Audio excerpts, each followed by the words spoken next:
এলাকায় একটি নৃশংস হত্যাকাণ্ড সংঘটিত হয়। এতে একই পরিবারের 3 জন হত্যাকাণ্ডের শিকার হন। এদের মধ্যে 2 জন শিশু ফাতিহা এবং মুস্তাকিম এবং তাদের নানি মহিতুন্নেসা। এই ঘটনার প্রেক্ষিতে 18 নভেম্বর লবণচড়া থানায় একটি মামলা রুজু হয়।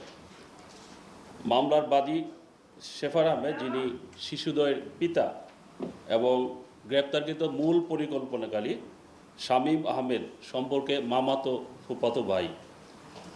দীর্ঘদিন তাদের মধ্যে জমিজমা নিয়ে বিরোধ ও মামলা চলছিল।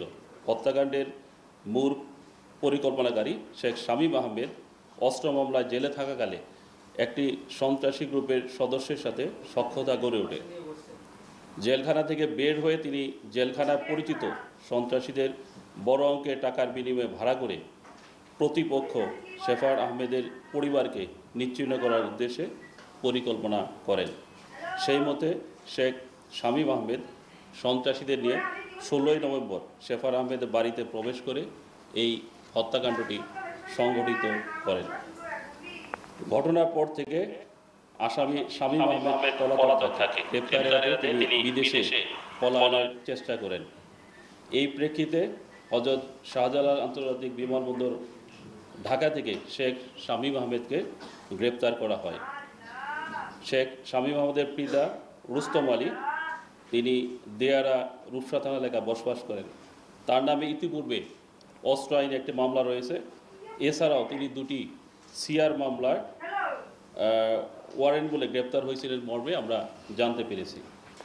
এই নৃশংস হত্যাকাণ্ডের মূল হোতা শেখ শামীম আহমেদ বিজ্ঞ আদালতে ফৌজদারি কার্যবিধি আইনের 164 ধারায় স্বীকারোক্তিমূলক জবানবন্দি প্রদান করেছেন। ঘটনার পারস্পরিক যোগসাজশে ইতিমধ্যে এই হত্যাকাণ্ডের ঘটনায় জড়িত তরিকুল ইসলাম তারেক এবং তফসিল আহমেদকে গ্রেপ্তার করা হয়।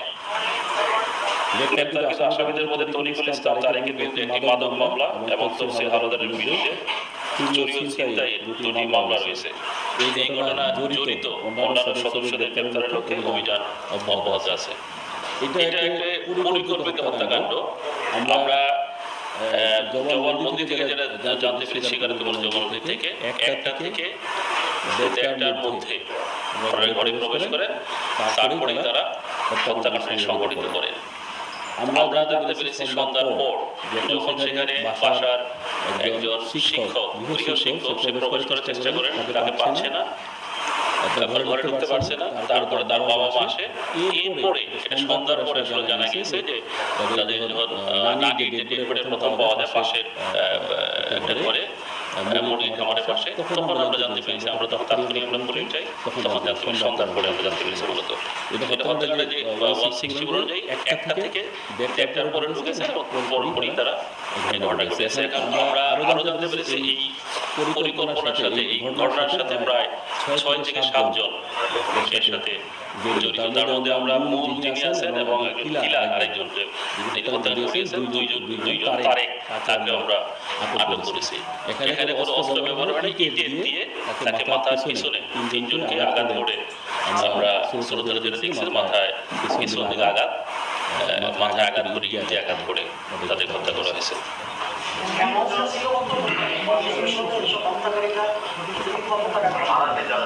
আচ্ছা, এটা